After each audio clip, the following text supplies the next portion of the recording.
Hello, good afternoon. Today we are going to another topic, and the name of the topic is present perfect tense. In previous videos we have completed simple present tense, simple past tense and simple future tense. Now we are going to deal with the present perfect tense, means પૂર્ણ ભૂતકાળ. સૌથી પહેલાં તો પૂર્ણ ભૂતકાળ ક્યાં વપરાય? તો પૂર્ણ ભૂતકાળ છે એ કોઈ ક્રિયા પૂરી થઈ ગઈ છે પણ એની અસર ચાલુ છે એવું દર્શાવવા માટે પ્રેઝન્ટ પરફેક્ટ ટેન્સ એટલે કે પૂર્ણ વર્તમાનકાળ વપરાય છે. The action which is already completed but the effect of the action is still continuous, we use simple present perfect tense, means પૂર્ણ વર્તમાનકાળ. ધારો કે આપણે એવું કહીએ કે મેં હમણાં જ મારું કામ પૂરું કર્યું, I have just completed my work. તો ક્રિયા પૂરી થઈ ગઈ છે પણ એની અસર હજી આપણા મનમાં ચાલુ છે, તો ત્યારે પ્રેઝન્ટ પરફેક્ટ ટેન્સ યુઝ થાય છે. Let's C. અગાઉ આપણે જોયું કે સિમ્પલ પ્રેઝન્ટ ટેન્સ, તો એમાં ક્રિયાપદને એસ કે એસ લાગતું, જેમ કે ગાર્ડનર ડિગ્સ ધ ગ્રાઉન્ડ.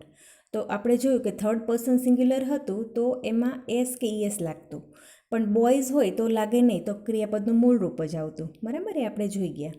પછી સિમ્પલ પાસ્ટ ટેન્સ, તો એ ક્રિયા ભૂતકાળની છે તો એને ઈડી લાગશે અથવા તો બીજું રૂપ લાગશે. જેમ કે ગાર્ડનર પ્લાન્ટેડ ધ ટ્રીઝ.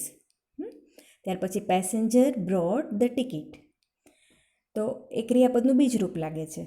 અને ફ્યુચર ટેન્સમાં આપણે જોયું કે ક્રિયાપદને વિલ અથવા તો શેલ અને એની સાથે ક્રિયાપદનું મૂળ રૂપ આવશે. For example, the servant will clean the room. નોકર રૂમ સાફ કરશે. The teachers will travel by bus. શિક્ષકો છે એ બસ દ્વારા ટ્રાવેલ કરશે. બરાબર. કોઈ ક્રિયા તરતમાં જ પૂરી થઈ હોય ત્યારે પૂર્ણ વર્તમાનકાળનો ઉપયોગ આપણે કરીએ છીએ. જેમ કે મેં હમણાં જ વાંચ્યું, મેં હમણાં જ લખ્યું. એટલે આમ કહીએ તો પૂર્ણ વર્તમાનકાળ તરતના ભૂતકાળ અને વર્તમાનકાળને જોડતી કડી છે. ઓકે. હવે આપણે જોયું કે પ્રેઝન્ટ ટેન્સ હતું, સિમ્પલ પ્રેઝન્ટ ટેન્સ, તો એમાં ક્રિયાપદને એસ કે ઈએસ હી શીટ હશે ત્યારે લાગતું અને આઈ વિધેયમાં નહોતું લાગતું. પાસ્ટ ટેન્સમાં ક્રિયાપદનું બીજ રૂપ લગાવતા આપણે, અને ફ્યુચર ટેન્સ એમાં વિલ અથવા તો શેલ એની સાથે ક્રિયાપદનું પહેલું રૂપ મૂકતા. હવે આ પ્રેઝન્ટ પરફેક્ટ ટેન્સ છે તો એમાં યાદ રાખો કે હેઝ, હેવ અને ક્રિયાપદનું ત્રીજું રૂપ મૂકવાનું છે. બરાબર, હેવ અથવા તો હેઝ. હવે હેઝ કોને લાગશે? ઓકે છે હી, શી અને ઇટ, એટલા સાથે હેઝ લાગશે. જ્યારે આઈ, વી, યુ અને ધે એટલા સાથે હેવ લાગશે. ઓકે. નાવ એફર્મેટિવ સેન્ટેન્સ એટલે હકાર વાક્ય. હેવ પ્લસ ભૂતકૃદંત આ એની વાક્યરચના છે. Let see sentences. Look here. The first one is I have written several letters. મેં કેટલા પત્રો લખ્યા, તો have written. Okay. Then we have received our books. અમને અમારા પુસ્તકો મળી ગયા છે. Then they have broken glasses. તેમને કાચ તોડ્યો છે. હવે એમાં આપણે જોઈએ તો ઇન્ટ્રોગેટિવ સેન્ટેન્સ. ઇન્ટ્રોગેટિવ સેન્ટેન્સ એટલે પ્રશ્ન વાક્યો. તો પ્રશ્ન વાક્ય જોઈએ તો he has open the door. તો આગળ તમે પ્રશ્ન લઈ જાઓ તો હેઝ પહેલાં આવશે અને હી પછી આવી જશે. બરાબર. Has she open the door, તેને બારણું ખોલ્યું. Second sentence, the dog has broken a man. હવે પ્રશ્ન કરવો હશે તો હેઝ પહેલાં આવશે અને ડોગ પછી આવી જશે. એટલે has a dog broken the man. Third sentence, they have thrown the ball. હવે પ્રશ્ન કરવો હશે તો કેમ થશે? હેવ ધે થ્રોન ધ બોલ. શું તેમણે બોલ ફેંક્યો? હવે એમાં આપણે નેગેટિવ જોઈએ. નેગેટિવ એટલે નકાર. તો એમાં પણ એની વાક્યરચના આવી છે હેઝ અથવા તો હેવ. નોટ અને ભૂતકૃદંતનું રૂપ, જેમ કે Rahim has not sold his house. રહીમે એનું ઘર વેચ્યું નથી. Second sentence, they have not learnt anything. એઓ કાંઈ જ શીખ્યા નથી. Third, I haven't got my bag. મને મારી બેગ હજી સુધી પણ મળી નથી. ઓકે, નાવ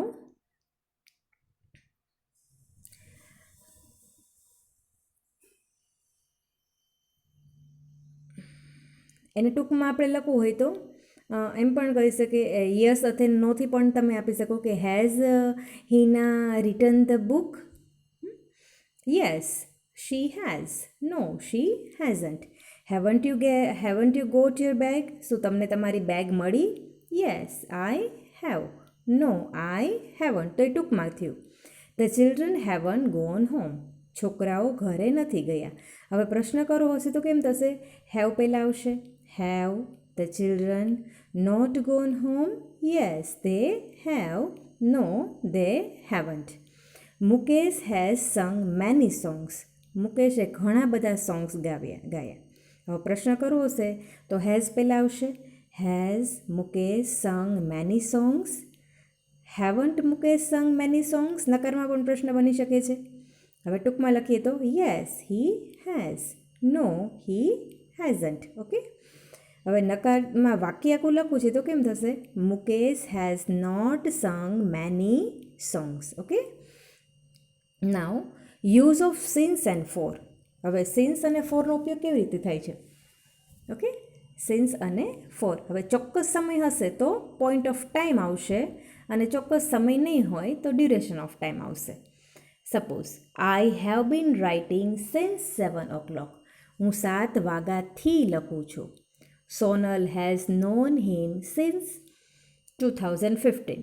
2015થી સોનલ જાણીતી છે. સોનલને ઓળખે છે.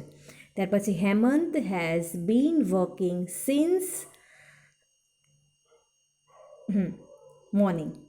હેમંત સવારથી કામ કરી રહ્યો છે. Rohit has lived in Pune since his childhood. Rohit છે એ બાળપણથી પુણેમાં રહે છે. ઓકે, એટલે since yesterday, since 10 AM, since 10th January. તો એ પર્ટિક્યુલર ટાઈમ હશે તો ત્યાં સિન્સ આવશે. I have been writing since 7 o'clock. હું 7 વાગ્યાથી રાહ જોઉં છું. Sonal has known him since 2015. 2015થી સોનલ ઓળખે છે. Hemant has been working since morning. Hemant સવારથી કામ કરે છે. Rohit has lived in Pune since his childhood. બચપણથી રોહિત છે એ પૂનામાં રહે છે.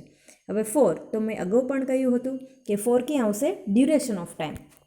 એટલે સમય નક્કી નથી કેટલા સમયથી, 8 દિવસથી, 1 દિવસથી, લાંબા સમયથી, તો ત્યાં ફોર આવશે. ફોર એક્ઝામ્પલ, ફોર 8 days, 8 દિવસથી. ફોર 1 year, 1 વર્ષથી. ફોર અ લોંગ ટાઈમ, ઘણા લાંબા સમયથી. પણ કયો ટાઈમ એ નક્કી નથી.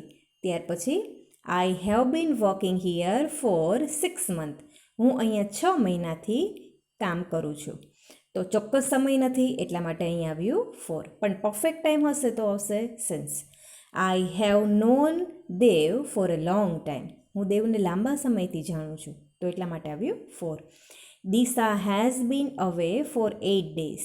દિશા 8 દિવસથી બહાર ગામ છે. The passenger have been waiting for 20 minutes. 20 મિનિટથી પેસેન્જર્સ અહીંયા રાહ જોઈ રહ્યા છે. Okay, now exercise. Fill in the blanks with the correct form of the verbs in the present perfect tense. પૂર્ણ વર્તમાનકાળનો ઉપયોગ કરી અને સાચા રૂપો અહીંયા ખાલી જગ્યામાં મૂકવાના છે. Let's see one by one. The first is Rashmi blank this picture. હવે થર્ડ પર્સન સિંગ્યુલર હશે એટલે હી શીટ સાથે હેઝ આવશે. આઈ વિધેયું હશે તો હેવ આવશે. અને યાદ રાખો કે હેઝ, હેવ અને ત્રીજું રૂપ મૂકવાનું છે. હવે રશ્મિ છે એટલે શું આવશે? હેઝ આવશે. રશ્મિ કેમ કે શી થઈ. રશ્મિ હેઝ. હવે આને ત્રીજું રૂપ લગાવી દેવાનું એટલે ડ્રોનું શું થશે? Drone. Yes. Second sentence, blank the teacher blank any homework. શું ટીચરે બધું હોમવર્ક કર્યું? તો હવે ટીચર છે એટલા માટે આવશે અહીંયા હેઝ. Has the teacher. હવે ગીવ એનું શું ત્રીજું રૂપ થઈ જશે? ગીવન. શું થઈ જશે? Given. GIVEN. Third, they blank the match. હવે ધે એટલે એની સાથે શું આવશે? હેવ. અને વિનનું થઈ ગયું won. Anuradha blank not blank her friend for the picnic. હવે અનુરાધા એટલે ગર્લ થઈ એટલે હેઝ. અનુરાધા હેઝ નોટ ઇન્વાઇટનું થઈ જશે invited her friend for the picnic. The wicket keeper blank the ball to the bowler. The wicket keeper has થ્રોનું થઈ જશે થ્રોન THROWN. ઓકે, ત્યાર પછી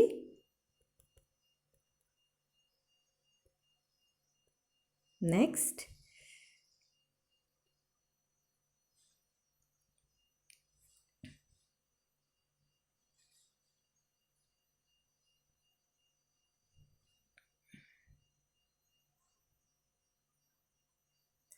Jai has been in his room blank a long time.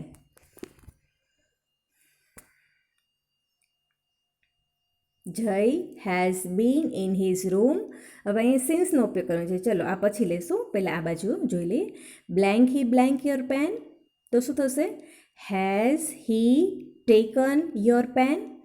ફરીદા, તો એની સાથે આવશે has. Farida has not, સીનું થઈ ગયું seen SEEN, my house. The hunter, next sentence. The hunter, hunter એટલે શિકારી એટલે હી થયું, તો એની સાથે આવશે હેઝ. ધ હન્ટર હેઝ, સ્કેચનું થઈ ગયું caught CAUGHT. The hunter has caught the lion. We blank very hard for the test, તો વી સાથે આવશે have. We have worked hard for the test. I blank first in the class, તો શું આવશે? I have, સ્ટેન્ડનું થઈ ગયું stood. I have stood first in the class. Blank Ganga blank you the truth, તો ગંગા એટલે શું આવશે? has. Has Ganga told the truth? My father એટલે he થયું એટલે આવશે has. My father has, સ્પીકનું થઈ ગયું spoken. My father has spoken to the teacher. We blank a new lesson today, તો we સાથે આવશે have. We have learned a new lesson today. The musician blank some nice tricks. Musicians એટલે he, તો એટલે એની સાથે શું આવશે? The magician has shown some nice tricks. What blank you blank in the school today? What, હવે you છે એટલે શું આવશે? have. What have you, doનું થઈ ગયું done, in the school today? We blank our snacks, તો we have, eatનું થઈ ગયું eaten our snacks. The snack blank that farmer. The snack એટલે eat થયું એટલા માટે આવશે has. અને bite, તો એનું થઈ ગયું beaten. The farmer. The children blank the party. હવે enjoy, enjoyનું થઈ જશે enjoyed. The children have enjoyed the party. Aarti and આકાંક્ષા એટલે બંને થઈ અહીંયા, એક નહીં બે નામથી, એટલા માટે આવશે હેવ. અને કુકનું થઈ ગયું કુકડ, ડેલિશિયસ ફૂડ. હવે ધે છે એટલે પાછું પ્લુરલ થયું એટલા માટે આવશે have. Have they written the essay. The watchman એટલે has. The watchman has shut the door. Raghu એટલા માટે હી થયું. Raghu has sold all the balloons. હવે આઈ છે એટલા માટે શું આવશે? have. Have I cut the cloth properly? Okay. Now second, fill in the blanks with since or for. મેં તમને અગાઉ પણ કહ્યું હતું કે પર્ટિક્યુલર ટાઈમ હશે તો સિન્સ આવશે, અને ચોક્કસ સમય હશે ત્યાં સિન્સ આવશે, અને ચોક્કસ સમય નહીં હોય તો ત્યાં ફોર આવશે. Rishabh has been living here 3 months. હવે કયા 3 મહિના નક્કી નથી એટલા માટે આવશે 4. કયું આવશે? 4. આઈ હેવ બીન સ્ટડીંગ મોર્નિંગ. હવે મોર્નિંગ સવારથી તો પરફેક્ટ ટાઈમ છે એટલા માટે આવશે ત્યાં સિન્સ, યાદ રાખો. Sheetal has been in the office blank 8 AM. તો શીતલ 8 AM તો પરફેક્ટ ટાઈમ થયો એટલા માટે આવશે since. Okay, let's see fourth sentence. જય has been in his room long time, ઘણા લાંબા સમયથી રહે છે. તો શું આવશે? ત્યાં 4 આવશે. તો ત્યાં આવશે 4. Let's see another sentence. I have bin studying in the Q 6 AM. હવે 6 AM થયું એટલે પરફેક્ટ ટાઈમ થયો, એટલા માટે આવશે since. The children have been playing an hour. An hour એટલે 1 કલાકથી, પણ કયો કલાક એ કીધો નથી, એટલા માટે છેલ્લા કલાકથી, પણ કયા કલાકે નથી કીધા, એટલા માટે આવશે 4. Mrs Dave have been teaching here 1919. 1990થી મિસિસ દવે શીખવે છે, એટલે પરફેક્ટ ટાઈમ થયો, એટલા માટે આવશે since. Mr Parikh has been working here 1 year. 1 year પણ કયો 1 year નક્કી નથી, એટલા માટે આવશે 4. We have been playing 6 o'clock. અમે 6 વાગ્યાથી રમીએ છીએ, તો 6 વાગ્યાથી રમીએ છીએ, તો એટલા માટે આવશે 6 since. Rita has been married 2 months. 2 મહિનાથી રીટા 2 મહિનાથી પરણી, એટલા માટે આવશે ત્યાં પરફેક્ટ ટાઈમ નથી કીધો. 2 months કયા 2 months કીધા નથી, એટલા માટે આવશે 4. ત્યાર પછી this temple has been here century. સદીઓથી છે, પણ કઈ સદી નક્કી નથી, એટલા માટે આવશે 4. The prime minister has been in Gujarat Tuesday.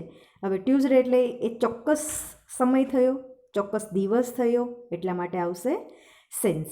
They have been neighbours 20 years. 20 વર્ષથી એ પાડોશી છે, તો છેલ્લા 20 વર્ષથી, પણ કયા 20 વર્ષ એ નક્કી નથી, એટલા માટે આવશે ત્યાં 4. Deepak has not eating anything 7 AM. હવે 7 AM એટલે ચોક્કસ સમય થયો, એટલા માટે આવશે ત્યાં since, SINCE. My uncle 16 number. My uncle has been here a week. મારા કાકા 1 અઠવાડિયાથી અહીંયા રહે છે, પણ કયું અઠવાડિયું કીધું નથી, એટલા માટે આવશે 4. Mother has been cooking evening. મમ્મી સાંજથી રસોઈ બનાવે છે, પરફેક્ટ ટાઈમ છે, સિન્સ એટલે સિન્સ આવશે. મોર્નિંગ હશે, આફ્ટરનૂન હશે, ઇવનિંગ હશે, તો સિન્સ આવશે. He 18 number. He has been working blank he arrived. એ જ્યારથી અહીંયા આવ્યા ત્યારથી કામ કરે છે, તો જ્યારથી આવ્યા તો એ ત્યારથી એ કામ કરે છે. He has been since. He has been working since he arrived. એ જ્યારથી અહીંયા આવ્યા ત્યારથી કામ કરે છે. Mister Shah has been in Bangkok a long time. A long time પણ એ કયો સમય નક્કી નથી ને, લોંગ ટાઈમ, એટલા માટે ત્યાં આવશે 4. The boys have been playing cricket 2 hours. 2 કલાકથી રમે છે, પણ કયા 2 કલાક એ નક્કી નથી. So if time is not decided you put 4, and if the time is decided you put since. Thank you very much. If you like my channel, then like it, share it and subscribe it, જેથી ગુજરાતના વધારેમાં વધારે students છે એ આ channel જોઈ શકે અને ઘરે બેઠા એ અભ્યાસ કરી શકે. Thank you.